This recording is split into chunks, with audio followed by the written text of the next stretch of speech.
मैं इस वक्त हूँ राजधानी रांची से करीब 20 किलोमीटर दूर ओरमांझी थाना क्षेत्र के परासगढ़ा जंगल में।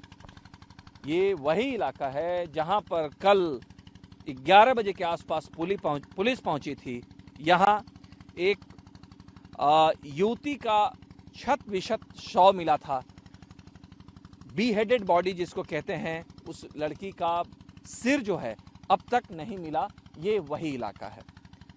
और इस जो पैच है, एक जो फॉरेस्ट पैच जिसको हम कहते हैं परासगढ़ा का, जब हमने इसके सब तरफ इसका एक तरीके से मुआयना किया तो साई यूनिवर्सिटी जो मुख्य मार्ग एक गुजरता है रांची से ओरमांझी को जोड़ने वाला, वहाँ पे साई यूनिवर्सिटी है और साई यूनिवर्सिटी के पीछे का यह इलाका है जहाँ कुछ पेड़ हैं जिसको गांव के लोग परासगढ़ा जंगल भी कहते हैं। यहाँ तक आने के लिए ट्रैक्टर का, एक कच्ची सड़क पर ट्रैक्टर के जो लिक बनता है, निशान बनता है, वही है। लेकिन आप यहाँ तक पहुँच सकते हैं एक साइड से, लेकिन दूसरी तरफ से निकलने का रास्ता नहीं है। ये यहाँ एक लोकल जो छोटी जो नदी होती है, बरसाती नदी, ये इस फॉरेस्ट जो एरिया है उसके एक साइड से पूरे ऐसे घुमावदार स्थिति में है। पानी भी है यहाँ।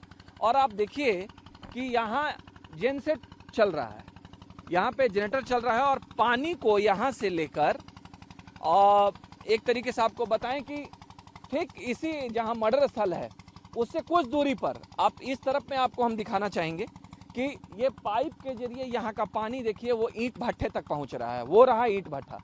इस तरीके के ईंट भट्ठे यहाँ पर दो एक और हैं, 2-3 ईंट भट्ठे इस तरफ भी हैं। तो चारों तरफ ईंट भट्ठे हैं। उसके बाद खेतिहर ज़मीन है, धान की खेती हुई, कटनी हो चुकी है, तो ये पूरा खेतिहर ज़मीन है। और बीच में जो यहाँ के लोकल भाषा में डीह कहा जाता है, ऊंचा क्षेत्र, ये डीह एरिया है जहाँ पे कुछ पेड़ हैं।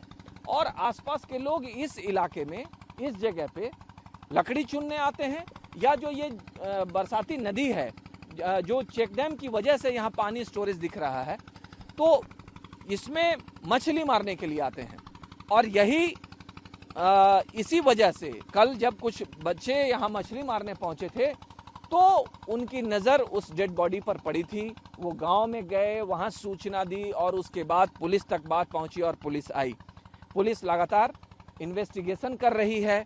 और रांची पुलिस के लिए ये बहुत बड़ी चुनौती वाली बात है कि राजधानी में जिस तरीके से ब्रूटल मर्डर हुआ है, इसको जल्द से जल्द एक्सपोज करना, केस को जिसको कहते हैं कि क्रैक करना, जल्द से जल्द आरोपी सलाखों के पीछे पहुंचे। आसपास के लोग या पूरी रांची के लोग इसी उम्मीद में बैठे हैं। लेकिन जो हमें जानकारी है कि पुलिस मुस्तैदी के साथ इस काम में, इस पूरे इन्वेस्टिगेशन को अंजाम तक पहुंचाने में जुटी हुई है। देखना है कि कितना वक्त लगता है। कई बिंदुओं पर जांच चल रही है। पोस्टमार्टम में जो एक बात जो अभी तक की जो जानकारी मिली है, ये शाम तक स्पष्ट होगा कि लड़की का गैंगरेप हुआ था या नहीं, लेकिन सेक्सुअली एक्टिव थी, जो जानकारी टीवी भारत को मिली है। लेकिन ये ब्रूटल मर्डर है, ये मानवता पर एक काला धब्बा जिसको कहें, ये बताता है कि किस तरीके से सोच बदल रही है लोगों की।